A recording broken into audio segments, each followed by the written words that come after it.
দর্শক, Asian business অনুষ্ঠানে আপনাদের সবাইকে আমন্ত্রণ জানাচ্ছি। আমি আনোয়ার রাজ। আমাদের আজকের আলোচনার বিষয়, এই অনুষ্ঠান নির্ধারণ করা হয়েছে রমজান ও দ্রব্যমূল্য। আর এই বিষয় নিয়ে কথা বলার জন্য আমাদের সঙ্গে স্টুডিওতে দুজন অতিথি উপস্থিত আছেন। আমার ডান পাশে প্রথমে আছেন ডক্টর রুমানা হক, অধ্যাপক, অর্থনীতি বিভাগ, ঢাকা বিশ্ববিদ্যালয়, এবং এর পরে আছেন এমডি নাজমুল হুদা খন্দকার, ব্যবসায়ী ও বিনিয়োগ বিশ্লেষক।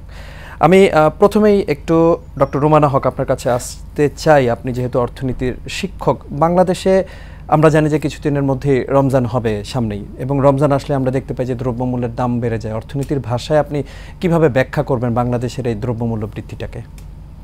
ধন্যবাদ। আমরা বিগত অনেক বছর ধরেই দেখছি যে রমজান মাস আসলেই যেই জিনিসগুলো বেশি ব্যবহার করা হয়, খাদ্যদ্রব্য যেমন খেজুর, ডাল, তারপরে বেগুন থেকে শুরু করে পেঁয়াজ, সবকিছু, ছোলা, সবকিছুর দামই বেড়ে যায়। তো এখন যেটা সাধারণত হয় যে যখন যেই পরিমাণ চাহিদা আছে, যোগান যদি সেই পরিমাণ না থাকে, সরবরাহ, তাহলে দাম বাড়তে পারে। কিন্তু আমাদের দেশের এই রমজান মাসে কিন্তু এই থিওরি কাজে লাগে না, কারণ আমরা জানি যে রমজান মাসে এই দ্রব্যগুলো বেশি লাগবে এবং এটার সরবরাহ নিশ্চিত করার জন্য আগে থেকেই পদক্ষেপ নেওয়া সম্ভব। কিন্তু যেগুলো আমরা দেখেছি বিগত বছরগুলোতে, যে এই দ্রব্যগুলোতে এক ধরনের সিন্ডিকেট কাজ করে, তারা দলগতভাবে সবাই একসাথে মিলে আসলে বাজারে ব্যবসায়ীরা, কিছু অসাধু ব্যবসায়ী আমি বলবো, তারা এটার দামগুলোকে নিয়ন্ত্রণ করে ফেলে এবং একটা আর্টিফিশিয়াল একটা ক্রাইসিস তৈরি করে তারা কিন্তু এই দ্রব্যমূল্যগুলো বাজারে নিয়ন্ত্রণ করে এবং দাম জনগণের ক্রয় ক্ষমতার বাইরে নিয়ে যায়।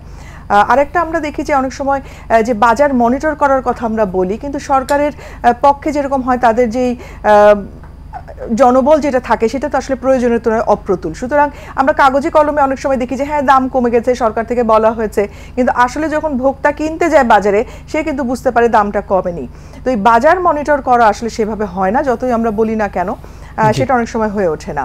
আর যোগানের বিষয়টা যদি বলেন, সরবরাহ, এখানে অনেক সময় অনেক পদক্ষেপও নেওয়া হয়েছে। আমরা দেখেছি যে যারা দরিদ্র জনগোষ্ঠী, তাদের জন্য খোলা বাজারে হয়তো সরকারি কম দামে, হ্যাঁ, টিসিবির মাধ্যমে দেওয়া হয়েছে। আমরা কথা বলবো জি, কিন্তু এগুলো অনেক সময় দেখা গেছে খুব শহর কেন্দ্রিক হয়ে গেছে। অনেক ক্ষেত্রে দেখা যায় যে এগুলো নির্দিষ্ট এলাকার বাইরে, কিন্তু সব ভোক্তাকে আমরা সেখানে কিন্তু নিয়ে আসতে পারছি না।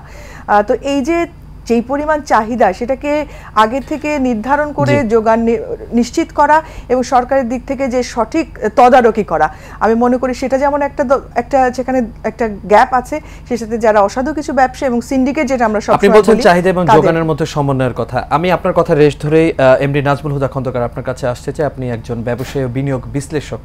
এই যে যেটি বললেন ডক্টর রুমানা হক, যে চাহিদার সাথে যোগানের যে একটা বিষয় থাকে, এটা কি শুধু বাংলাদেশের জন্যই প্রযোজ্য? মানে বিশ্বের অন্যান্য যে মুসলিম কান্ট্রিগুলো আছে, সেগুলোতে তো আমরা দেখি যে রমজান আসলে তাদেরও তো চাহিদা এবং যোগানের বিষয় থাকে, কিন্তু তখন তো তারা দাম কম রাখতে পারছে। বাংলাদেশে আসলে এই বিষয়টা উল্টো কেন হয়ে যায়? ধন্যবাদ আপনাকে। আমি শুরুতেই, যেহেতু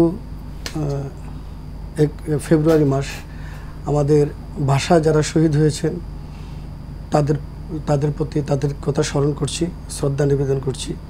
এবং আজকে আরেকটা জিনিস আমি তাদেরকেই স্মরণ করতে চাই, যাদের কারণে আপনাদের এখানে এসে আমরা সরকারের পক্ষে বিপক্ষে সব জায়গায় কথা বলতে পারি। এই যে 5ই আগস্টের যারা শহীদ হয়েছেন তাদের কথা স্মরণ করছি। এই আপনার প্রশ্নের ধরে বলি, সারা পৃথিবীতে আসলে আমরা কোনো জায়গায় আমার জানা মতে এরকম পরিস্থিতি তৈরি হয় না। আমি অন্যান্য দেশের সাথে যদি দেখি, কোনো একটা অনুষ্ঠান আসলে বা ওদের কোনো বড় কোনো প্রোগ্রাম আসলে আমি দেখি সেখানে আরও ছাড় দেওয়া হয়। কিন্তু একমাত্র বাংলাদেশেই এই জিনিসটা, যে কোনো একটা বড় প্রোগ্রাম হলে, অনুষ্ঠান আসলে, সেখানে আমাদের একটা টেন্ডেন্সি তৈরি হয় দ্রব্যমূল্যের দাম বাড়বে। যারা ক্রেতা, তারাও মনে হয় আমরা প্রস্তুত থাকি যে বাড়তি দামে আমাদেরকে কিনতে হবে। আর যারা বিক্রেতা, তারাও প্রস্তুত থাকে যে এই সময় আমাদেরকে কিছু মুনাফা বাড়িয়ে করতে হবে। এটা হলো আমাদের টেন্ডেন্সি। তো এই জিনিসটা যদি আমাদের গভর্নমেন্ট এবং আমাদের সরকার পূর্ব পরিকল্পনা না থাকে, তাহলে এটা চলতেই থাকবে। আমাদেরকে সেভাবে প্ল্যানিং অনুযায়ী কাজ করতে হবে, যাতে যারা অসাধু ব্যবসায়ী থাকে তারা যাতে এই জিনিসটা এই পদ্ধতি অবলম্বন করতে না পারে। সেই জন্য আমাদের গভর্নমেন্টের বেসিক্যালি গভর্নমেন্টের পদক্ষেপ, কিন্তু গভর্নমেন্ট তো পদক্ষেপ নিচ্ছে। আমি যদি যেটি বলছিলেন আমাদেরকে ডক্টর রুমানা হক, টিসিবির কথা আমি বলছিলাম, পরে আলোচনা করব। গত বছর আমি যদি একটি তথ্য দেই, আমার কাছে যেটি আছে সেটি 1 কোটি পরিবার টিসিবি কার্ডের মাধ্যমে পণ্য কিনতে পারলেও এবার কিন্তু পাচ্ছে 57 লাখ কার্ডধারী। 43 লাখ কার্ড বাতিল করা হয়েছে হয়তো বিভিন্ন সঙ্গত কারণে, এবং টিসিবির কার্ডের মাধ্যমে যেটি হচ্ছে তেল, ডাল, ছোলা, হয়তো আমরা যে দেখব খেজুর, চাল, বিভিন্ন ধরনের পণ্য দেওয়া হয়, তারপরেও কেন হচ্ছে না আসলে? ব্যবসায়ী, আপনি যদি ব্যবসায়িক দিক থেকে চিন্তা করেন, আপনি যেহেতু ব্যবসায় বিনিয়োগ, কেন পারছে না ব্যবসায়ীরা? কি এটাতে কোনো এটা আসলে অনেক অপ্রতুল। এটা আমাদের এই আপা যেটা বলছে আমি একসাথে বলতে, শুধু শহর কেন্দ্রিক এটা, কিন্তু শহরে কত পার্সেন্ট লোক বাস করে? ম্যাক্সিমাম লোকজন কিন্তু আমাদের মফস্বল এরিয়াতেই বসবাস করে। তো ওই জায়গায় কিন্তু আমরা এই পদ্ধতি অবলম্বন করতে পারতেছি না।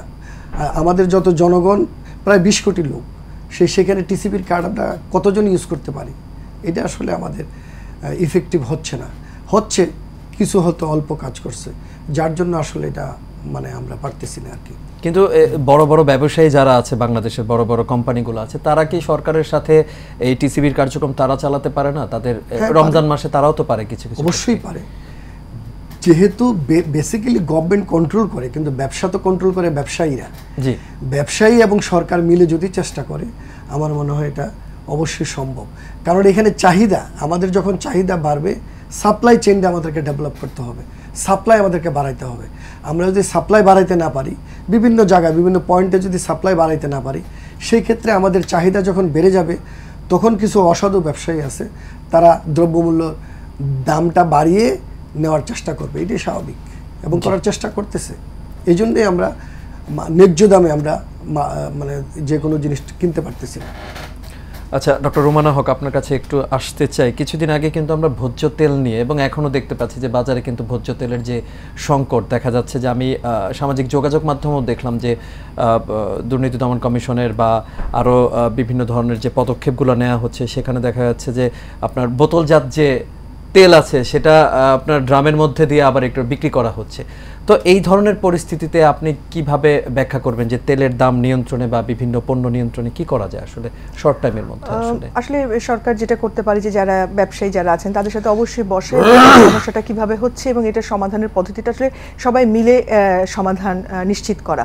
কারণ আমার মনে হয় যে যারা আসলে এই ব্যবসার সাথে জড়িত আছেন, এখানে বিভিন্ন যারা প্রোডাকশনের সাথে আছেন এবং যারা ডিস্ট্রিবিউটর যারা আছেন তাদের সাথেও বসা, যে আসলে সমস্যাটা কোথায় এবং কিভাবে এটা করতে পারে। কারণ একতরফা নিজেরা একটা যদি সিদ্ধান্ত নেওয়া হয়, আসলে কিন্তু যারা টেবিলের অন্য সাইডে আছেন তারা অনেক সময় সেটা মানতে চান না, বা তারা হয়তো তাদের একটা তাদের দিক থেকেও কিছু ব্যাখ্যা বা কারণ থাকতে পারে। তো দুই পক্ষ আসলে বসে এটা দেখা যে কেন এরকম হচ্ছে এবং কিভাবে এটাকে আসলে নিয়ন্ত্রণ করা যায়। অবশ্যই রুমানা হক, ডক্টর রুমানা হক আপনার সাথে কথা বলছিলাম ভোজ্য তেলের বিষয়ে। আমাদের আজকের যে বিষয়টি সেটি রমজান ও দ্রব্যমূল্য। তো যদি আমরা একটু অন্যভাবে চিন্তা করি, যেটি টিসিবির নিয়ে কথা বলছিলাম এমডি নাজমুল হুদা খন্দকারের সাথে, যে আমরা কিভাবে এই যে টিসিবির মাধ্যমে পণ্য বিক্রির মাধ্যমেও কিন্তু আমরা এই যে আমাদের যে দ্রব্যমূল্যের দাম সেটি নির্ধারণ করতে পারছি না, দাম বেড়েই চলেছে। তো 1 কোটি পরিবার থেকে 57 লাখ কার্ডধারী, কিভাবে দেখছেন? প্রথমেই যে অবশ্যই কার্যক্রমটা যে অব্যাহত আছে সেটার জন্য আমি সাধুবাদ জানাই, কারণ যারা আসলে দারিদ্র্যসীমার নিচে আছেন বা যাদের প্রয়োজন তাদের কাছে এখনো এটা পৌঁছাবে বলে আমি আশা করছি।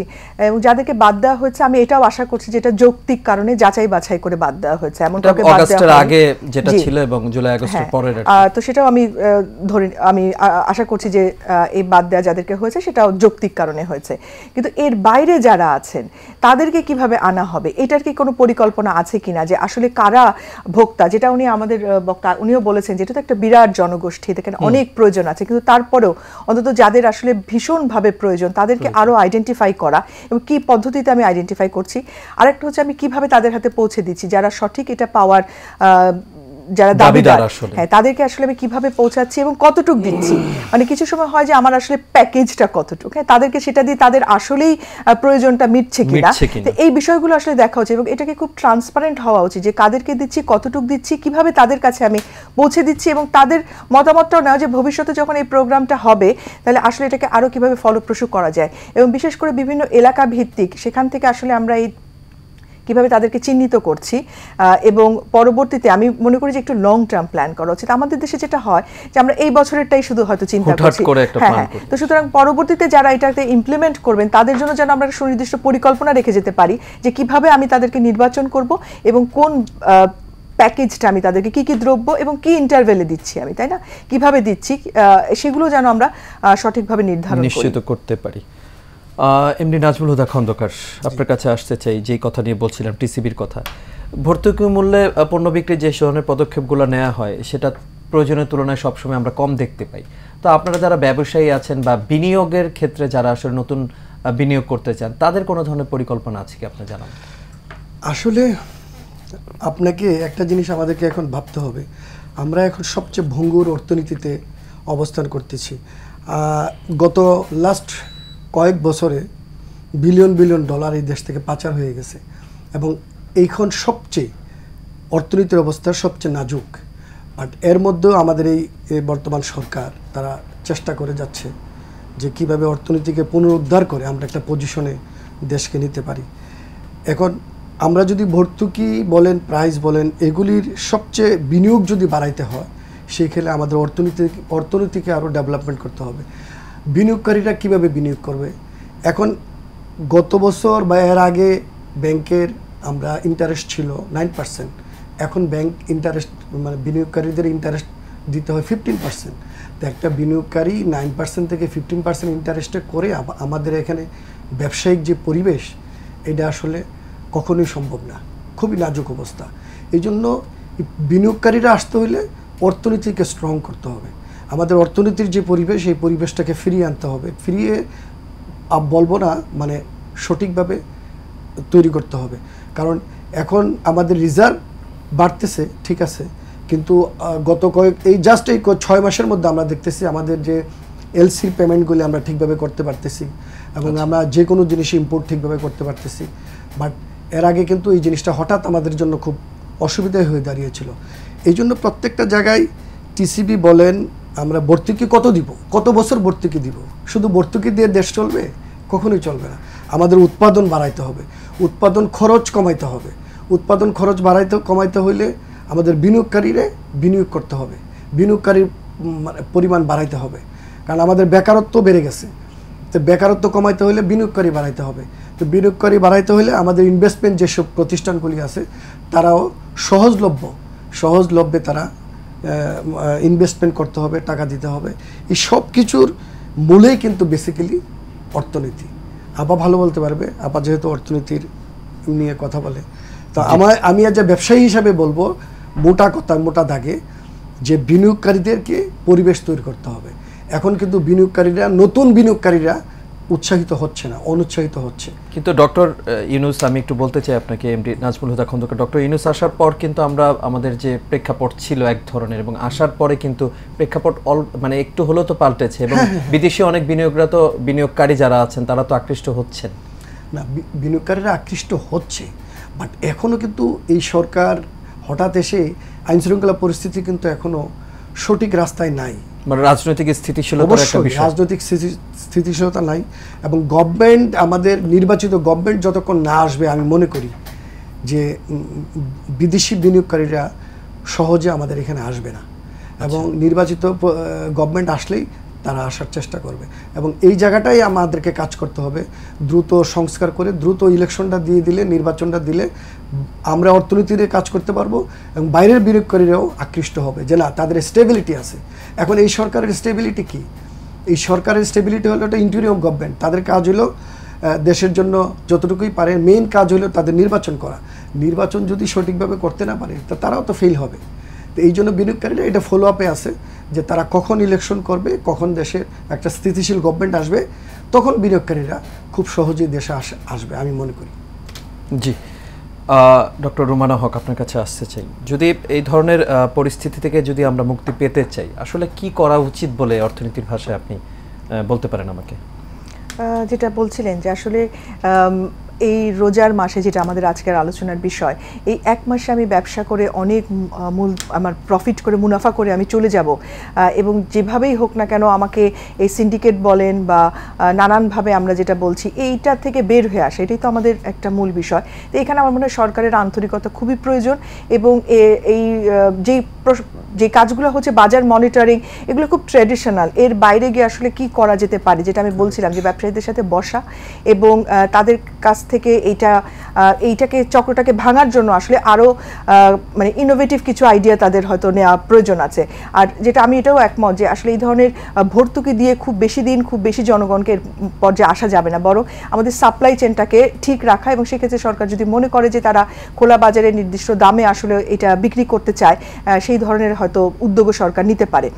আর বিনিয়োগকারীদের জন্য পরিবেশ তৈরি করা, এটা তো অবশ্যই একটা, যেটা বলছিলেন, খুবই প্রয়োজন। সুতরাং এই শুধু রোজার মাসে না, বরং আমি মনে করবো যে সারা বছর ধরে আসলে কিভাবে নতুন উদ্যোক্তাদেরকে এইটার সাথে সম্পৃক্ত করা যায়, এবং এই সময় যদি হয় যে আমাদের সোশ্যাল মুভমেন্ট এই ধরনের যদি আনা যায়, জনগণকে সম্পৃক্ত করে কিভাবে রোজার মাসে আসলে এই দাম কমিয়ে আরো নতুন উদ্যোক্তা যারা হয়তো শুরু করতে চাচ্ছে এই ধরনের ফিলোসফি থেকে বের হয়ে এসে তারা যদি জনগণের সুবিধার জন্য নিজেরা অল্প মুনাফায় কাজ করা যায়, এই ধরনের নতুন উদ্যোক্তাকেও আমরা পরিবেশ তৈরি করার চেষ্টা করতে পারি, যে তারা রোজার মাসে নৈতিক মূল্যবোধের একটা বিষয় আছে। তো সেভাবে হয়তো নতুন উদ্যোক্তাকে আমরা তৈরি করতে পারি, কিন্তু নতুন উদ্যোক্তা তো আসবে না যদি না আমরা তাদেরকে বাকি সুযোগ সুবিধাগুলো না দিতে পারি।